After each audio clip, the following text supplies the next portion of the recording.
So, what do you think about council election results? Well, it's been very interesting actually. The number of councils that have gone from no overall control into Labour control has been absolutely fascinating. 9 of them across England, Wales and Scotland. Labour has been making significant gains. They've been the only party to gain control of full councils at all. This is up until 99 councils have been decided with still, that's 99 of 181. But I'd say that the Conservatives are taking quite heavy losses. I have to say, though, that the biggest loss of the night has to be from the Liberal Democrats, where they fell below 3,000 councillors. For a main political party, I do think this election really needs to challenge the view that whether or not the Liberal Democrats are the third major party in the UK, and I think it's time we started considering UKIP, or possibly even the Greens, as being considered a major party, and it's definitely time. Although I think we can probably both agree that Ken Livingstone is out of this race, and our predictions for the mayoral election for London would be another year with Boris Johnson, of course. It's got the potential, certainly. You've definitely got the specific backlash against the Lib Dems. In fact, they've lost one of their 3 councils already. In addition to that, with regard to the London mayorship, Boris Johnson does seem to be the marginal favourite at the moment. Brian Paddick won't get in because he's a Lib Dem. London not chance. Yeah, it won't happen. Ken Livingstone, people just don't find credible at the moment. However, I do feel that there will be a significant swing to the more extreme sides, as you've said thus far. You think maybe even BNP could start to see? I think it is coming. I think the BNP are definitely going to, especially if they're in the next general election, the BNP will definitely, the way the coalition's going, definitely be able to gain more seats as well. I think one serious issue that this council election shows is that simply the coalition isn't working for either party, really.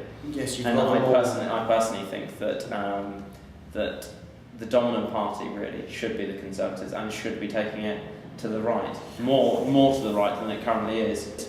We've seen hardly any, and I believe the Lib Dems are really just clogging up the process with Lords reforms at a time which is completely inadequate, really. Then again, one takes a look at the present situation in the House of Commons. The Tories would be attempting to rule with a minority government if they were to take the lead, because they do not have enough seats to pass their laws, and they would be constantly relying on slightly more right-wing Lib Dems, of which there are not many within the House of Commons. And as I understand it, there are no UKIP MPs, there are no BNP. I think pretty much David Cameron faces the choice of the coalition working or another general election. However, I think it would be rash to say that this council election shows that people like Labour, because that is definitely not the case. Only 31% of people came up to vote, and that's certainly not enough to go around saying. But to be fair, interestingly, it does seem that the current opinion polls at the moment, are almost on track, really, for the people who are more likely to vote, with the 16% corresponding to 16% of the council vote last night for the Lib Dems, and it being roughly the same for the Conservatives and Labour.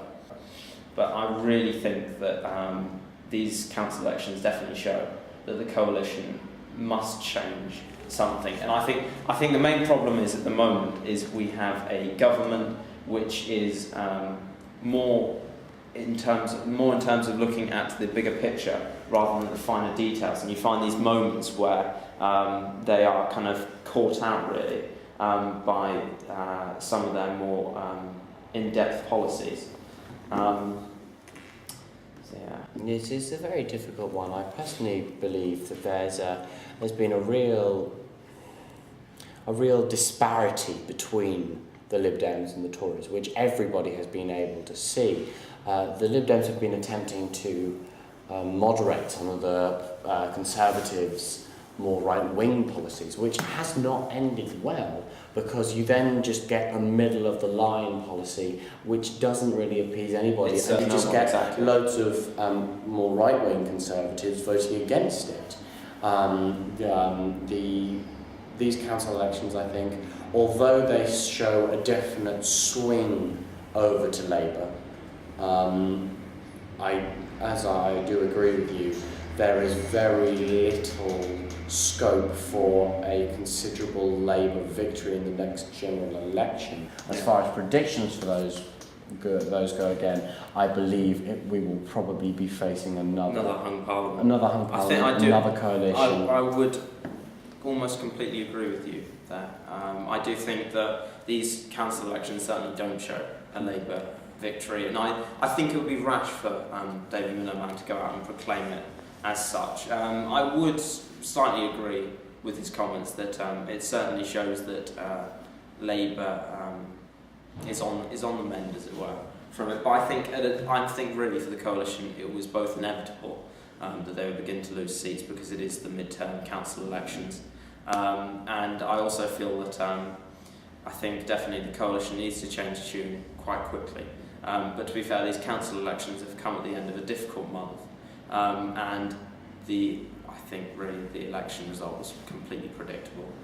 Hague has said that it's well within the scope of what they would expect from a midterm council election.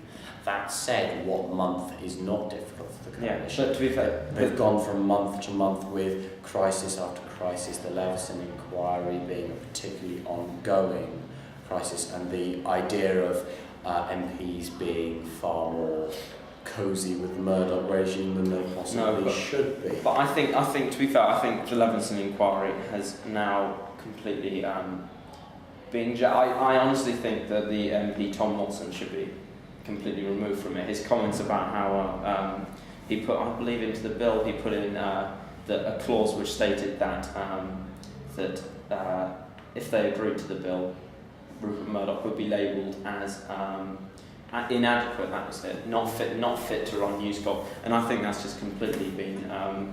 I think it's absolutely disgusting. Really, I think there definitely has to be certainly a shake-up of the Leveson Inquiry Committee.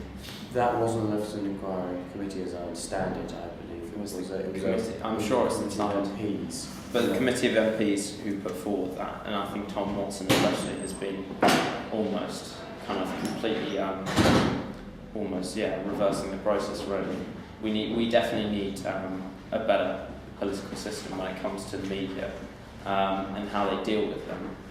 But I really think that we should start. I think there has come a point now where transparency is going really to the brink of stupidity, and I do think that whilst MPs have to be transparent with who they meet in official business, they have friends, they are people, they should not have to show everything they do.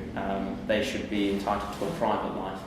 And whilst there are certainly comments about people who say that a life, kind of everything should be in the public domain, I certainly think there's certain aspects of an MP's life that should be able to remain private. Yes,